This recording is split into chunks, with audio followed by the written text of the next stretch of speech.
उसने इन सबको पैदा किया, जो आपके बीच में से बोल रही है, जो मेरे बीच में से सुन रही है, जो मेरे अंदर से बोल रही है और इन सबके बीच में से सुन रही है, उसी को अल्लाह ताला कहते हैं। वही बोल रहा है, वही सुन रहा है और उसी के कहने के मुताबिक हम यहाँ तक पहुँचे हैं। तो जो पत्थर की मूर्ति की पूजा कर रहे हैं, वो पत्थर के अंदर नूर को देखते हैं और उस नूर की पूजा करते हैं, जिसे कहा है उस नूर को जिसने जहां देखा। जब एक हिंदू किसी को नमस्ते करता है तो वो इंसान को नहीं कर रहा, वो उसके अंदर बैठे हुए परमात्मा को देख के कहता है कि नमस्ते, मैं तुम्हारे आगे झुकता हूँ। और वो जवाब में देता है कि नमस्ते। जैसे हम इस्लाम में कहते हैं कि सलाम वालेकुम, हम सलामती चाहते हैं और आज जवाब देते हैं कि वालेकुम सलाम।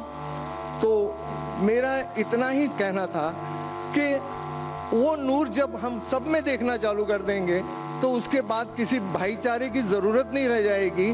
क्योंकि पहले जो हिंदू की पूजा है उसमें कहते हैं कि अंतरिक्षा है शांति ही, वनस्पता है शांति ही, सर्वे भवन्तु सुखिना सर्वे संतु निरामया। मतलब अंतरिक्ष में तारे भी शांत हों, जंगलों में वनस्पतियां शांत हों, सभी लोग शांत हों, सभी लोग सुखी हों।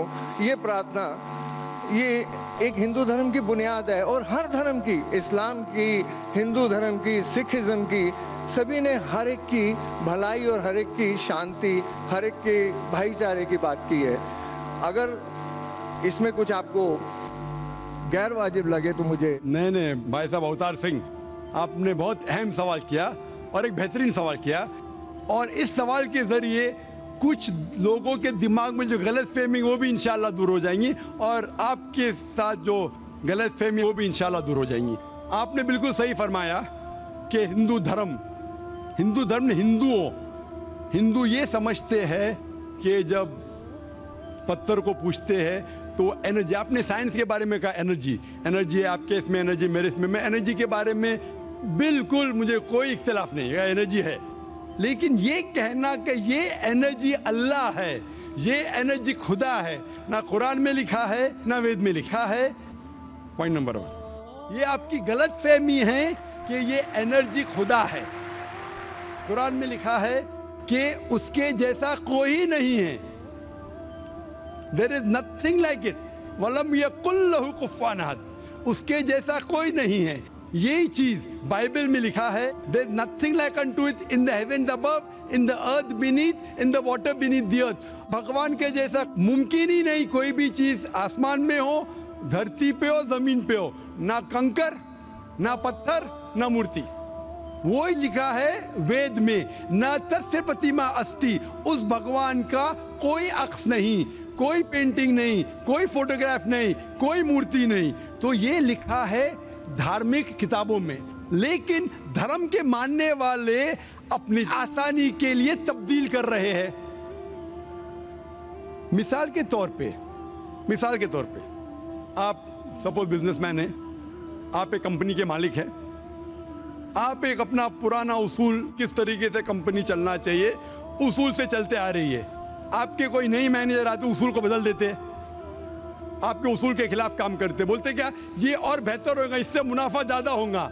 आपके उसूल है कुछ, आपके उसूल होंगे क्या मैं ईमानदारी से काम करूं, आपके मैनेजर के उसूल होंगे ईमानदारी को छोड़ो पैसे ज्यादा कमाने का। आपको जब पता चलेगा आपका मैनेजर आपके उसूल को तोड़ रहा है, बोलेगा मालिक ज्यादा पैसे मिलेंगे, रिश्वत दो। आप उससे सहमत है? आप बोलेंगे ज्यादा पैसे छोड़ो, मिलते क्या नहीं मिलते, रिश्वत देना हराम है। तो इस तरीके से अल्लाह ताला ने बुनियादी बातें कह चुकी है किस तरीके से उस ईश्वर की इबादत करना। अभी इंसान अपनी गलतफहमियों में अल्लाह ताला खुदा ईश्वर की बात छोड़ के खुद के तरीके से इबादत करने लगते हैं। और हम क्या कर रहे हैं, उस अजीम खुदा को गाली देते हैं। हम कहते हैं कि खुदा ने बेटा जना, अस्तगफुरुल्लाह। हम खुदा को उस मूर्ति में ले आते हैं जब लिखा हुआ है श्वेताश्वेतर उपनिषद में, यजुर्वेद में, न तस्य प्रतिमा अस्ति, उस ईश्वर की प्रतिमा नहीं है, हम मूर्ति बनाते हैं। मिसाल के तौर पे अगर मैं किसी को मदद करता हूं और अगर वो शख्स मुझे जानता नहीं जाकिर कैसा दिखता है, मिसाल के तौर पे श्रीलंका में मैं एक स्टूडेंट को मदद करता हूँ, रोज 10,000 रुपये भेजता हूँ। उसको पता नहीं जाकिर के साथ क्या करता है, वो कॉकरोच बनाता है, कॉकरोच, और रोज सुबह को बोलता है जाकिर शुक्रिया। जब मुझे पता चलेगा उसने मुझे कॉकरोच बनाया, क्या मुझे खुशी होगी? भले वो मुझे कुछ खाली दिल में कहता था जाकिर शुक्रिया, काफी है, शुक्रिया नहीं भी कहता था चल जाता था, लेकिन मुझे कॉकरोच बनाया, इंसान से कॉकरोच बनाया।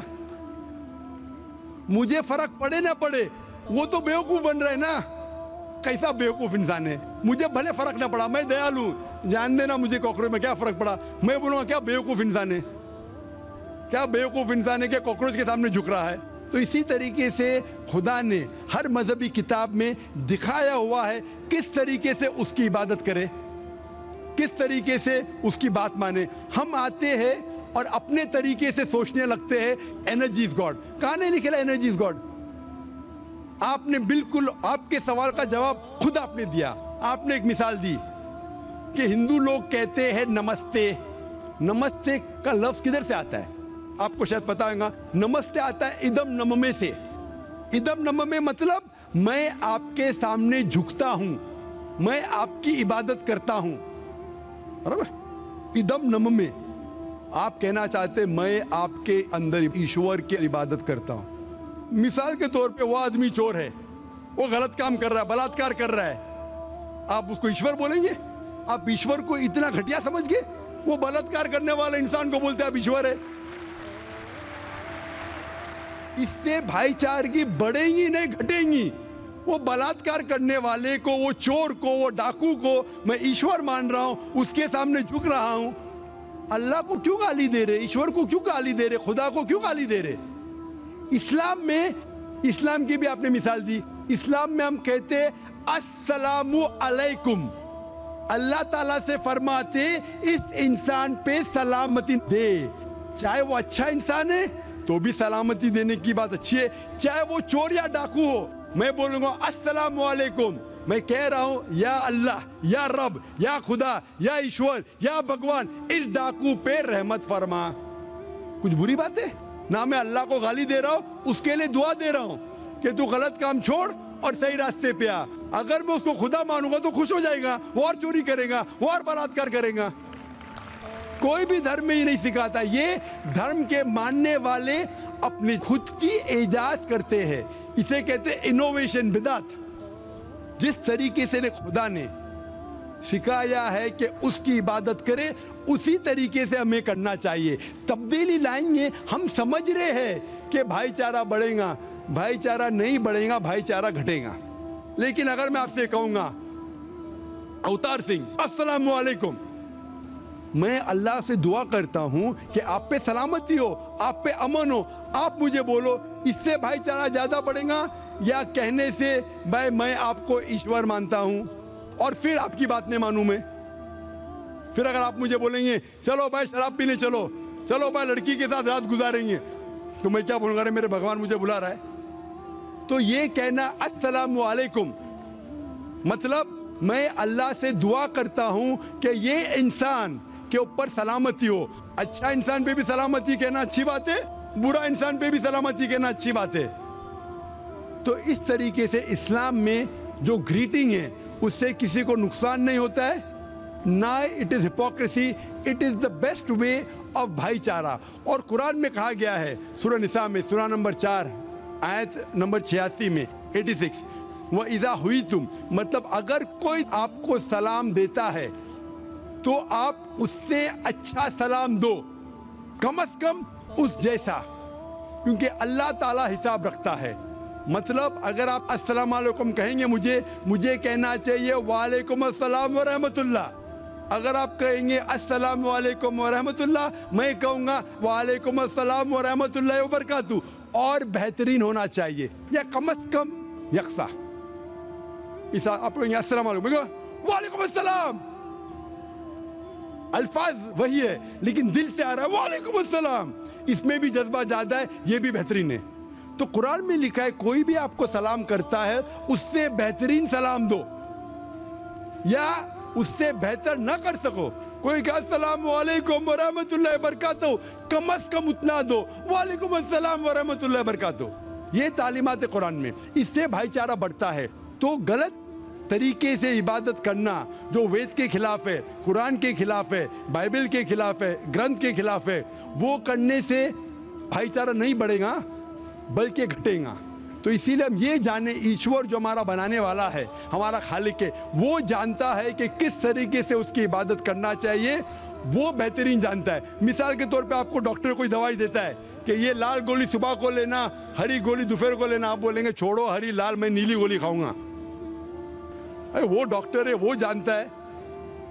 तो इसी तरीके से हमारा खालिक, हमारा मालिक खुदा है, उसकी बात के ऊपर अमल करना। इसीलिए जो इंसान खुदा की बातों पे अमल करता है उसे कहते हैं इस्लाम, मतलब submit, he is called as a Muslim. तो जो कोई अल्लाह के मुताबिक चलता है उसे कहते हैं person who submits his will to God. Hope that answers the question.